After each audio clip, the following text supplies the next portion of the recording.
Uri sector Baramulla में सुरक्षा बलों ने घुसपैठ की कोशिश को नाकाम कर दिया है। रक्षा मंत्रालय के एक प्रवक्ता ने बयान में कहा कि खुफिया एजेंसियों और जेके पुलिस से नियंत्रण रेखा के पार से भारी हथियारों से लैस आतंकवादियों के द्वारा उरी सेक्टर में घुसपैठ की संभावना के विशिष्ट इनपुट के आधार पर सैनिकों को हाई अलर्ट पर रखा गया था। घुसपैठ रोधी ग्रिड को मजबूत किया गया था। लगातार बारिश और खराब दृश्यता के कारण खराब मौसम का फायदा उठाते हुए सशस्त्र आतंकवादियों के एक समूह ने नियंत्रण रेखा के पार घुसपैठ करने का प्रयास किया था। दोपहर करीब 3 बजे सतर्क सैनिकों ने समूह को रोक लिया, जिसके परिणाम स्वरूप भारी गोलीबारी हुई। उन्होंने कहा कि अंतिम रोशनी तक भीषण गोलीबारी जारी रही, जिसके परिणाम स्वरूप 2 आतंकवादी मारे गए। शेष आतंकवादी मृत आतंकवादियों के शवों के साथ LOC के दुश्मन क्षेत्र में चले गए। इसमें कहा गया है कि इलाके को पूरी रात निगरानी में रखा गया। 22 अक्टूबर 2023 को घटना स्थल की गहन तलाशी ली गई, जिसे बताए गए संकेतों की पहचान की गई है और 2 AK श्रृंखला राइफलें, 6 पिस्तौल, 4 चीनी ग्रेनेड, कंबल और 2 खून से सने बैग सहित युद्ध जैसे भारी सामान की बरामदगी हुई है, जिससे कि पाकिस्तानी और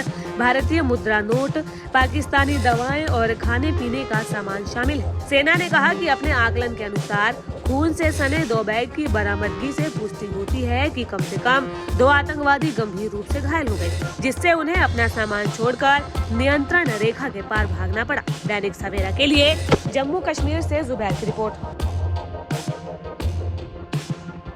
उरी सेक्टर बारामूला में सुरक्षा बलों ने घुसपैठ की कोशिश को नाकाम कर दिया है। रक्षा मंत्रालय के एक प्रवक्ता ने बयान में कहा कि खुफिया एजेंसियों और जेके पुलिस से नियंत्रण रेखा के पार से भारी हथियारों से लैस आतंकवादियों के द्वारा उरी सेक्टर में घुसपैठ की संभावना के विशिष्ट इनपुट के आधार पर सैनिकों को हाई अलर्ट पर रखा गया था। घुसपैठ रोधी ग्रिड को मजबूत किया गया था। लगातार बारिश और खराब दृश्यता के कारण खराब मौसम का फायदा उठाते हुए सशस्त्र आतंकवादियों के एक समूह ने नियंत्रण रेखा के पार घुसपैठ करने का प्रयास किया था। दोपहर करीब 3 बजे सतर्क सैनिकों ने समूह को रोक लिया, जिसके परिणाम स्वरूप भारी गोलीबारी हुई। उन्होंने कहा कि अंतिम रोशनी तक भीषण गोलीबारी जारी रही, जिसके परिणाम स्वरूप 2 आतंकवादी मारे गए। शेष आतंकवादी मृत आतंकवादियों के शवों के साथ LOC के दुश्मन क्षेत्र में चले गए। इसमें कहा गया है कि इलाके को पूरी रात निगरानी में रखा गया। 22 अक्टूबर 2023 को घटना स्थल की गहन तलाशी ली गई, जिसे बताए गए संकेतों की पहचान की गई है और 2 AK श्रृंखला राइफलें, 6 पिस्तौल, 4 चीनी ग्रेनेड, कंबल और 2 खून से सने बैग सहित युद्ध जैसे भारी सामान की बरामदगी हुई है, जिससे कि पाकिस्तानी और